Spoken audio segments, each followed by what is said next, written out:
안녕하십니까. 저는 동서울대학교 이승현입니다. 저는 주로 방송 정책, 산업 분야에 대해서 연구를 해왔고요. 그리고 방송학회는 올해 처음 가입을 했습니다.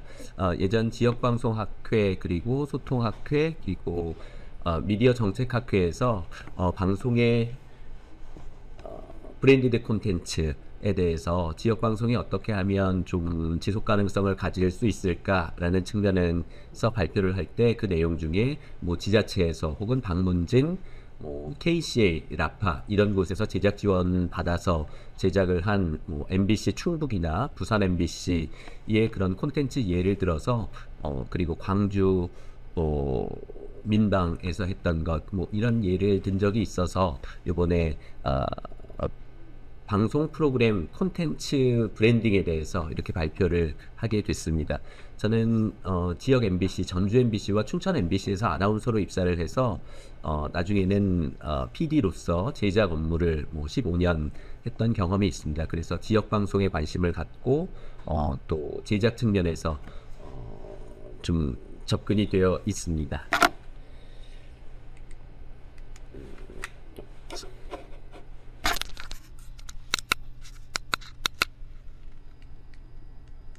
그거든요.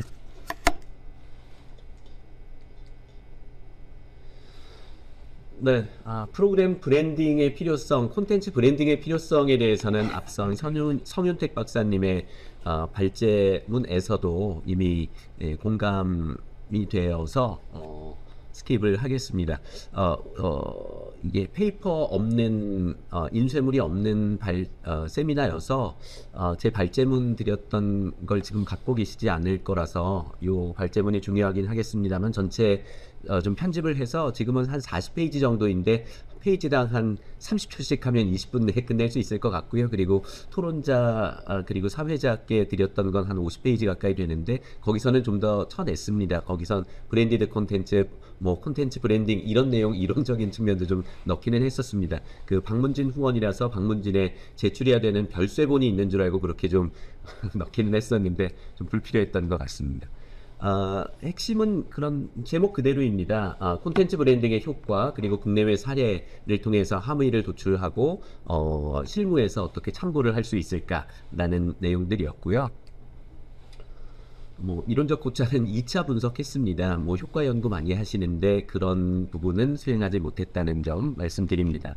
콘텐츠 브랜딩만 가지고도 뭐 깊이 있게 연구를 하시는 분이 많이 계신데 그냥 한 줄로 말씀드린다면 콘텐츠 브랜딩은 콘텐츠 자체를 하나의 브랜드를 인식하게 하고 또 정체성 일관되게 표현을 해서 원소스 멀티유즈 혹은 뭐 스피노프 될 수 있도록 지속적으로 관리하자는 것인데 뭐 대표적인 것으로는 뭐 디즈니 그리고 아니면 넷플릭스의 오리지널 시리즈 뭐 이런 것들이 있지요. 그런데 지상파 방송의 경우는 국내 방송 콘텐츠의 경우는 그런 노력들이 부족했습니다. 근데 현실적으로는 그럴 수밖에 없는 것이 뭐 저도 제작에서 보면 하루살이처럼 혹은 뭐 다큐멘터리 한 편 만들면 올해 주제하고 나면 내년에 또 다른 주제로 늘 새로운 걸 쇄신하다 보니 지속적인 관리가 되지 않는 부분도 있고 또 한 가지는 MBC의 특성으로는 이제 공영방송이다 보니 사주가 있는 방송사와는 또 달리 리더십에 좀 차이는 있는 것 같습니다. 그러다 보니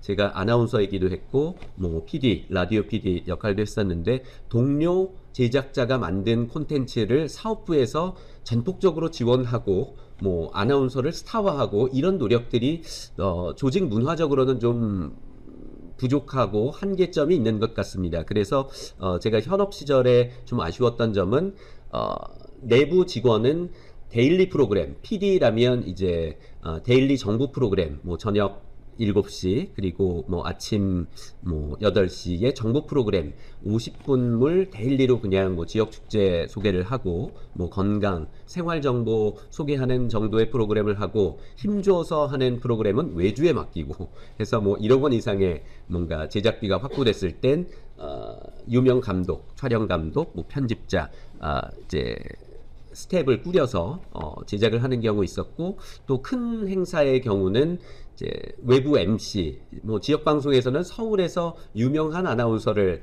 뭐 예를 들어 내부 아나운서라면 뭐 분장비만 주면 되는데, 외부 서울의 동료 아나운서는 뭐 더 많은 출연료를 주고 섭외를 하는 그런 문화도 어떤 이런 일관성 있는 콘텐츠 브랜딩을 할 수 없는 조직 문화적인 한계인 것 같기도 합니다.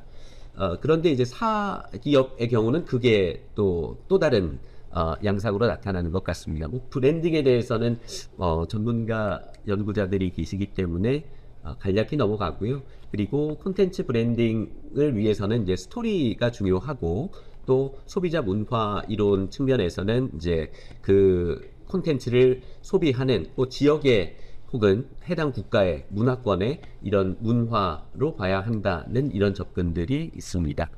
그리고 효과성 지표 이 부분도 명확히 나와 있는 부분은 없죠. 뭐 매출 향상을 했다고 해서 브랜딩이 잘 됐다고 볼 것이냐, 아니면 콘텐츠 내용이 좋아서 흥행을 했을 수도 있기 때문에 굉장히 다방면으로 입체적으로 분석을 해야 되는 부분이라서 일원화된 이런 지표는 현재까지 개발되어 있지는 않는 것 같습니다. 개별적으로 콘텐츠 성과 측정하는 것도 뭐 다양하게 관점에 따라서 ROI라든지 뭐 매출이라든지 이런 기준에 따라서 달라지고 있습니다.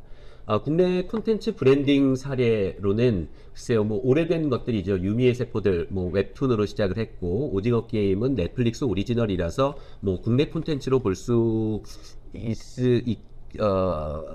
제작자는 뭐 국내에서 했지만 뭐 IP가 넷플릭스 소유이니까 좀 다른 차원이긴 합니다. 그리고 응답하라 시리즈는 꾸준히 제작을 해서 일관성 있게 브랜딩을 해왔던 그런 성공 사례로 볼 수 있겠고요. 그리고 실패 사례랄까요, 뭐 성과를 잘 내지 못했던 예로는 지상파 방송 콘텐츠 대부분인 것 같습니다. 뭐 여기에 이제 성공 사례로 몇 가지는 들겠지만 1박 2일 같은 경우는 관광 콘텐츠로서 뭐 지역마다 가면 유명 관광지의 1박 2일 촬영소 이렇게 표시가 되어 있을 정도로, 그리고 많은 부분을 이제 제작 지원을 받아서 콘텐츠를 제작하는 뭐 그런 형태이지요. 그리고 OTT 플랫폼 전환이 지체되었다. 그런데 시간이 있다고 해서 지금이면 되느냐 하면 늦었죠. 예. 그리고 푹에서 웨이브 넘어갈 때도 그랬고요. 그리고 SO 케이블 방송과 지역 방송 간에도 이제 콘텐츠를 그 사용료에 대해서 뭐 법적인 그런 쟁점도 있습니다. IP 확장 뭐 실패 사례들이 대부분이지요. 응답하라 시리즈는 이제 뭐 새로운 게 아니기 때문에 간략히 언급만 하겠습니다. 뭐 성과로는 1988의 경우에 매출이 220억 원 이상이었다라는 이런 뭐 언론 보도도 있었고요. 시청률도 지금은 뭐 10% 나오기도 어렵지만 케이블 방송의 드라마로서는 20% 이상 나왔던, 하지만 또 벌써 한 10년 가까이 된 그런 콘텐츠이죠. 그리고 오징어 게임에 대해서는 뭐 언급하지 않겠습니다. 너무나 오랫동안 많이 회자됐었고, 최근에는 뭐 캐대헌이 또 그 자리를 대체하겠죠. 또 유미의 세포들이 원소스 멀티 유즈로서 성공적인 사례로 볼 수 있겠습니다. 웹툰으로 시작해서 그 IP가 생명력을 갖고 드라마로도 만들어지고 뮤지컬로까지 제작이 스핀오프가 됐던 그런 콘텐츠 IP입니다. 국내 OTT 시장에 대해서도 자세히 말씀 안 드려도 될 것 같습니다. 그래서 콘텐츠 중심이 아니라 플랫폼 중심으로 됐다. 예전엔 뭐 드라마 왕국 MBC, 뭐 아니면 뭐 다큐멘터리는 뭐 MBC가 잘 만든다. 뭐 예를 들면 뭐 사랑 시리즈라든지 이런 게 있었지만, 뭐 북극의 눈물, 남극의 눈물, 아마존의 눈물이 있었지만 그것도 예전 이야기가 된 것 같습니다. 왜냐하면 이게 다 제작비와 연동되기 때문에 사실 저는 아마존의 눈물 봤을 때도 BBC 혹은 뭐 내셔널 지오그래픽과 비교해서 더 수작이라고 볼 수는 없겠지만 제작자 입장에선 고생했다. 그리고 3년 혹은 뭐 1년 이상 뭐 말라리아, 풍토병 이런 그 직접 제작을 했다는 측면에서 더 높은 점수를 주겠고, 정말 잘 된 콘텐츠라면 글로벌하게도 더 유통이 됐어야 됐겠죠. 하지만 그런 제작 노력이 있어야만 또 제작 역량도 늘어나고 그럴 수 있을 것 같습니다. 지상파 방송은 지속적으로 지금 매출은 하락하고 있고 최근 10년 동안 광고 수입은 뭐 절반, 반토막이 난 상태이고 그래도 MBC는 매출을 유지하고 있는 것은 이제 유통 그리고 또 다른 콘텐츠 사업을 통해서 수익을 벌충하고 있는 거죠. 지역 방송은 그게 없으니 매출이 절반 상태로 계속 인력 감축하고 적은 인력이 만들다 보니 또 퀄리티는 떨어지고 계속 외면받는 악순환이 반복되고 있는 것 같습니다. 뭐 지상파와 OTT의 매출을 직접 비교하는 것은 큰 의미는 없겠지만 지상파 방송은 지속적으로 매출이 감소하고 있고 OTT 특히 이제 넷플릭스가 40% 이상의 점유율을 보이면서 성장하고 있죠. 뭐 그게 한계점에 다다르고 있다 이런 이야기도 있기는 하지만 2위, 3위와 1위의 격차는 더블 스코어만큼이나 차이가 있는 양상입니다. MBC에서는 뭐 현재도 나 혼자 산다라는 콘텐츠가 많은 인기를 끌고 있고요. 펜트하우스는 좀 오래된 콘텐츠인데 이건 역시도 화제성이 있었습니다. 그리고 EBS에서 잘한 것은 자이언트 팽TV, 팽수였고요. 또 후속작으로 올빼미였나요? 비버였나요? 뭐 다양한 그 뒤를 내려는 노력은 하고 있습니다만 팽수만큼은 아닌 것 같습니다. KBS에서는 이게 슈돌도 역시 좀 오래된 12년 장수 프로그램이고 나 혼자 산다 역시 12년 동안 벌써 12년이나 됐네요. 이런 것들은 이제 지속적으로 시청률이 나오기 때문에 유지할 수 있었던 것이고 이게 콘텐츠 브랜딩을 잘해서 이랬던 것이냐 하면 또 그렇지 않을 수도 있다는 생각이 듭니다. 뭐 공통적이라면 스토리가 좋다는 거고요. 출연자는 이제 뭐 유명 출연자를 하기보다는 뭐 기안84 같은 경우는 나 혼자 산다에서 정말 예능으로 치면 방송으로 치면 날것에 정제되지 않는 이런 모습들이 사람들에게 친숙하게 다가왔을 거고 김대호 아나운서 역시도 뭐 스타성이 있어서 기용이 됐다기보다는 유튜브 채널 좀 특이하게 소탈한 순박한 이런 모습이 시청자들에게 어필해서 터지게 됐던 그런 콘텐츠로 볼 수 있을 것 같습니다. 그걸 뭐 방송사가 콘텐츠 브랜딩을 잘했다라고 이렇게 결론 짓기는 좀 어려울 것 같습니다. 무한도전은 14년 동안 잘 해왔고요. 또 이 외에 이제 콘텐츠 브랜딩과 당연히 브랜디드 콘텐츠는 뭐 개념이 다르고 차이가 있겠지만 뭐 광고 측면에서는 또 연장선이기 때문에 이제 지자체도 그렇고 또 뭐 식품 업체 그리고 패션 업체에서도 이제 브랜디드 콘텐츠를 직접 제작해서 소비자와의 접점을 늘리고 일관된 브랜드 콘텐츠 이미지를 갖고자 하는 이런 시도들이 있었습니다. 한섬에서도 웹드라마를 만들었었고요. 또 스타 PD가 뭐 1박 2일 이전에는 그렇게 많지 않았었죠. 예전에 모래시계 뭐 김종학 프로덕션 뭐 이 정도였었던 것 같고요. 뭐 드라마에서는 뭐 김수현 작가 뭐 이렇게 있었지만 뭐 최근엔 이런 이야기도 많이 하더군요. 뭐 그 PD의 파워가 이제 작가 파워로 넘어왔고 그래서 프로덕션도 예전에는 방송사에 재직하던 PD가 나와서 프로덕션 차리고 작가를 고용해서 콘텐츠를 만들었다면 이제 유명 작가가 프로덕션을 차리고 PD를 섭외해서 콘텐츠를 만들고 이제 방송사에 납품하는 이런 구조로 바뀌고 있죠. 이제 맨파워, 캐릭터가 중요해진 것 같습니다. 이젠 매체는 아닌 것 같고요. 그래서 K 드라마에서도 이제 PPL 뭐 이런 것들 뭐 이런 게 없으면 이제 제작을 할 수 없을 그런 상황이 있죠. 지상파 방송은 이제 뭐 부정적인 이제 그 변화에 적응하지 못했던 부분은 언급을 드렸고요. 또 스토리가 중요하다는 말씀 드리고요. 그리고 뭐 이건 역시도 이제 여러 매체에 따라서 트랜스미디어 전략으로서 스토리를 일관성 있게 하는 게 바로 뭐 브랜딩이겠죠. 그 여기에 이제 관광지를 굳이 끼워 넣었던 것이 이제 제작비를 확보하고 또 지역 인구 감소 시대에 지자체와 미디어가 함께 할 수 있는 것, 꼭 지역 방송이 아니더라도 아니면 브랜드 자체 혹은 생산자가 직접 콘텐츠를 지역과 로컬 스토리텔링을 통해서 관광 스토리텔링으로서 엮는 것들이 최근에 많이 시도되고 있더군요.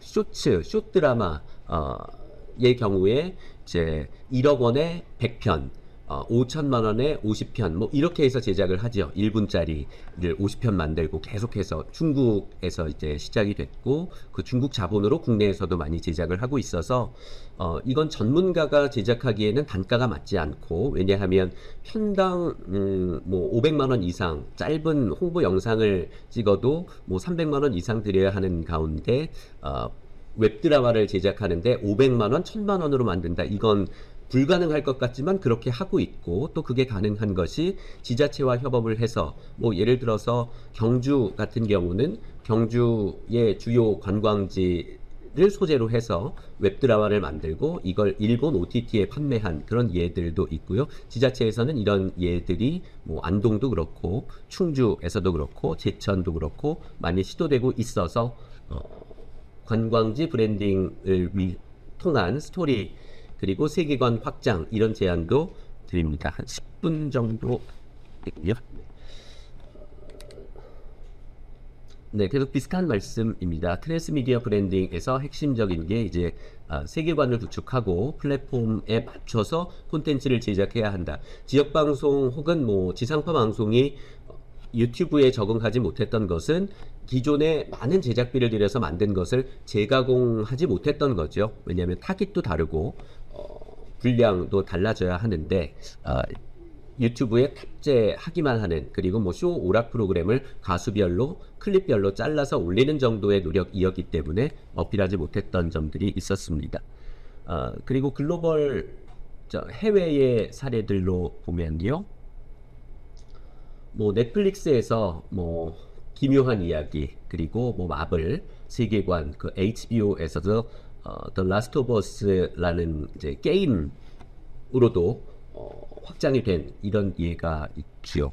그리고 잘 안 됐던 걸로는 뭐 유명한 사례이죠. HBO가 이제 디스커버리와 합병을 하면서 맥스라는 것으로 사명을 변경했다가 다시 올해 7월에 다시 원래대로 돌아왔죠. 그래서 실패한 사례이고요. 기묘한 이야기는 브랜딩을 잘한 예입니다. 그리고 레트로로서 80년대 미장센으로 해서 시즌 3까지 제작이 됐었고요. HBO의 왕좌의 게임은 하우스 오브 드래곤이라는 게임으로도 확장을 했던 그런 예가 있습니다. 결국은 이제 IP의 힘, 콘텐츠의 힘, 스토리의 힘일 것 같습니다. 그리고 BBC의 닥터 후는 60년이나 됐더군요. 1963년에 시작이 돼서 지금 14번째 주인공이 바뀌었다고 하는데요. 이런 것들이 이제 스토리를 계속해서 이제 판타지물이기 때문에 또 가능했던 것 같기도 하고요. 콘텐츠 브랜딩으로서는 뭐 앞서 언급한 요 세 가지를 가지고 왔고요. 또 내용으로는 향수를 활용했다라는 것 그리고 소비자가 참여할 수 있는 이용자가 참여할 수 있는 그런 팝업 스토어 굿즈로도 확장을 했던 것이 뭐 잘하고 있는 게 이제 디즈니 마블 시리즈일 것 같습니다. HBO의 The Last of Us라는 사례를 가져왔고요. 정리를 하면 공통적으로는 이제 팬덤이 중요하다는 거고요. 그리고 타깃 맞춤형 마케팅이 필요하다. 될 거고요. 리브랜딩에 실패했던 HBO 사례도 여러 장표로 할애를 했습니다. 네, 후평이었었고요. 브랜드 전문가들은 그리고 퀴비라는 플랫폼이 이제 뭐 제2의 넷플릭스가 되느냐 이런 것 있었지만 뭐 6개월 만에 서비스를 종료했고 CNN 플러스 역시도 한 달 만에 서비스를 종료했었죠. 웨이브는 그렇지 못하고 하지 않을 수도 없고 계속 지속할 수도 없어서 지금 적자가 매우 큰 그런 상황입니다. 그래서 출구 전략도 중요한 것 같습니다. 데이터 기반의 의사결정이 중요하고 또 팬덤이 중요하다는 말씀 다시 드리고요. 그리고 뭐 데이터에 의해서 해야 된다는 말씀 그리고 브랜드 피로 현상이 있어서 이제 광고에 대해서 거부감이 있는 거죠.